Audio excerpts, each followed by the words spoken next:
In this video, we're going to kind of keep building on the stuff we've been doing with binomial distributions. And it's one more use of a binomial distribution. It's using the normal curve within a binomial distribution.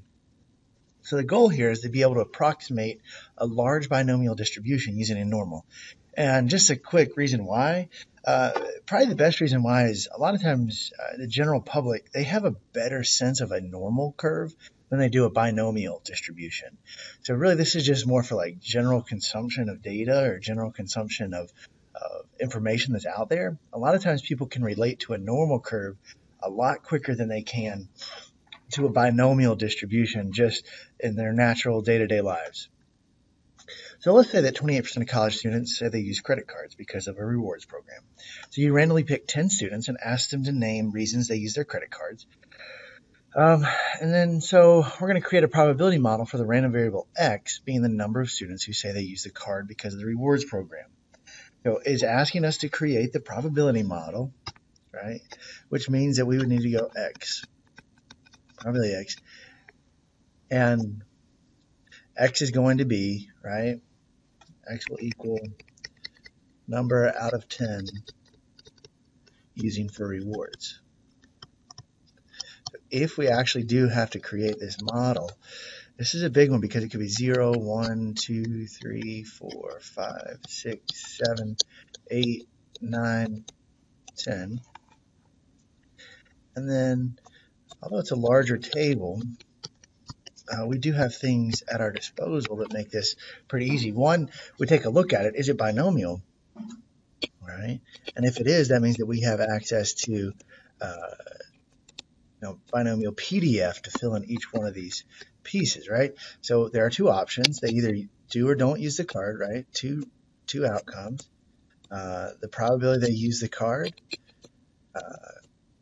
is 0.28. That's not going to change. Each student is individual, or each student is independent, independent. And then we have a fixed number of trials, n equals 10. So yes, this is binomial, which means, for example, at 4, we could have done binomial PDF. So 10 students, the probability they use it is 0.28, and then x is 4. And we could literally fill in each one of these chunks doing that. It doesn't take a long time. And if we were to go through and do that, we'd end up with a chart like this, right? So there's the answer. If you went to the calculator and did binomial PDF, right, 10, 0.28, 4, and so on and so forth, right? Here it is for binomial PDF, 10, 0.28, 10. And what I'm showing you here, is a histogram of those probabilities. So if you look closely, right, the probability we get one student was 0.037. So here's 0 to 1 right there, just right around 0.04. One student was 14%, right? Just about 15%. And sure enough, if you go over, there's 15%. And so as you notice, in this particular situation, we start to get what looks like a normal distribution. And so if n is large, we can actually use normal probability calculations, aka we can use normal CDF with some of these things, right? But first, we got to make sure it's large enough. So how large do we need? Well, we need NP and NQ. Remember, P is the probability of success, and then Q is the probability of quote-unquote failure.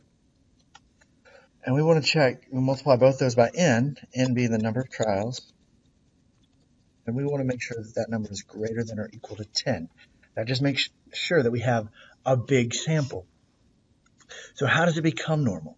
Well, to do the normal calculations, aka using normal CDF, we need to find, right? Think about, what do you plug into normal CDF? We need a lower bound, upper bound, and we need a mean and a standard deviation. So in order to do that, we are coming out of a day where we just did this.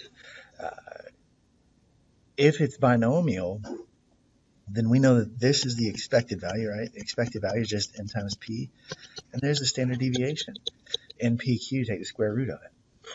So knowing that, that's what we're going to plug in for our mean and our standard deviation in a normal CDF.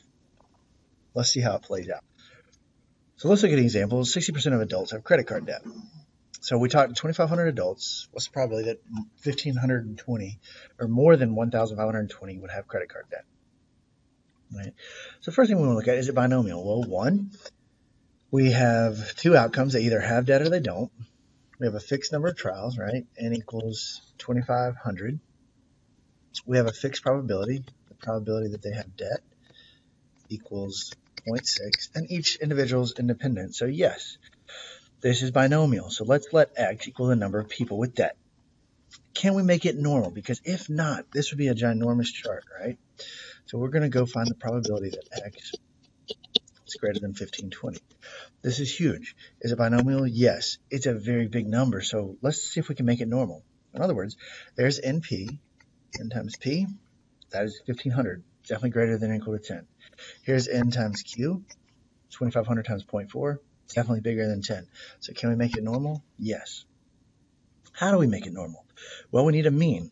Remember, the mean, the expected value, is just n times p. So 2,500 times 0.6 is 1,500. The standard deviation is binomial. We know that the standard deviation, x equals a square root 2,500 times 0.6 times 0.4. And that's 24.5.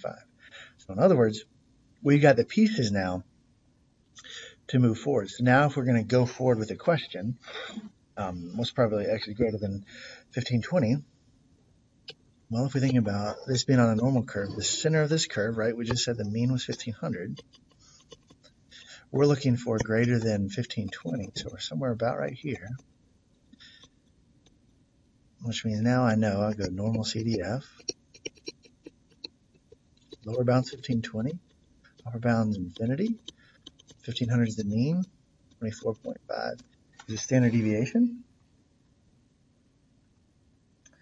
And so, give me just a minute.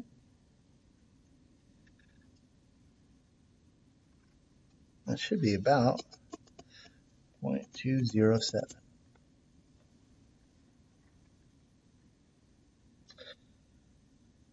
Some people believe that using cell phones while driving can be dangerous. A recent survey asked 2,000 adults, that's a big survey, using a handheld cell phone while driving can reduce your reaction time. Suppose in reality 55% of all adults would agree. What's the probability that 10,000 or 80 of these people would agree? So slightly more than half, right? Is it binomial? Well, set number of trials equals 2,000. They either agree or they disagree. There's the probability of success, right? The probability they agree, 0.55, and each person's independent. So yes, it is binomial. So we'll call x the number of people who agree. So we're looking at the probability that x is less than or equal to 1080. This would be a ginormous chart. We'd have to go all the way from 0 to 2,000. I don't want to do it. So can we make it normal? And here we go. N times P, 1,100. Definitely bigger than 10. N times Q, definitely bigger than 900. Again, Q is just 1 minus P. So let's make it normal. We need a mean. We need a standard deviation. The mean, again, that's just 2,000 times 0.55. N times P. This is, since it's binomial, we can use this formula, the square root of 2,000 times P times 1 minus P. We've been calling that Q. That's 22.5. So now we know that we're allowed to use a normal curve. So let's answer the question. This curve should be centered, according to this, at 1,100. And we want less than or equal to 1080. So about here, there's 1080. We want to go this way, which means if I go to normal CDF, my lower bound this time is negative infinity, and I'm going to come up to 1080. I'm centered at 1,100 with a standard deviation of 22.25. So normal CDF, negative infinity, up to 1080. centered at 1100, and that probability is 0.184. Now, interestingly enough, I could have actually used since it's binomial, and this is less than or equal to, I could have done binomial CDF. And since it's already less than or equal to, I'm in good shape. This time my N is 2000, my probability of success is 0.55, and I'm going from 1080. I don't have to do any kind of trick since I'm already less than or equal to. So another approach to this would be, you could have just used your binomial CDF, and these numbers, interestingly enough, should be very, very close. We have 2,000 trials. Probability of success is 0.55, and we're looking for 1080. And that probability, 0.190. So it's very, very close. Using a normal approximation, this would be the exact value. Since it is binomial, that's the exact value, 0.19. Notice we're using a normal approximation. If this were a question on an open-ended test, and it didn't tell you to use a normal approximation, you could have just used binomial CDF. But if we recognize that it's a large sample, then a normal approximation, it is appropriate. And sometimes the question will just straight up ask you, do a normal approximation, at which point, check to see it's binomial. Right, there's one, check to see if it's binomial. Make sure you can make it normal. Calculate the mean and standard deviation. And then draw your curve, show your calculator syntax. That's a pretty straightforward way to do it, to indicate I know what I'm doing. And then the one thing that I'm not doing here is I need to go back and, put my answer in context. So the probability that 1080 or less people in this sample agree is 0.184, right? Just go back and restate your final answer.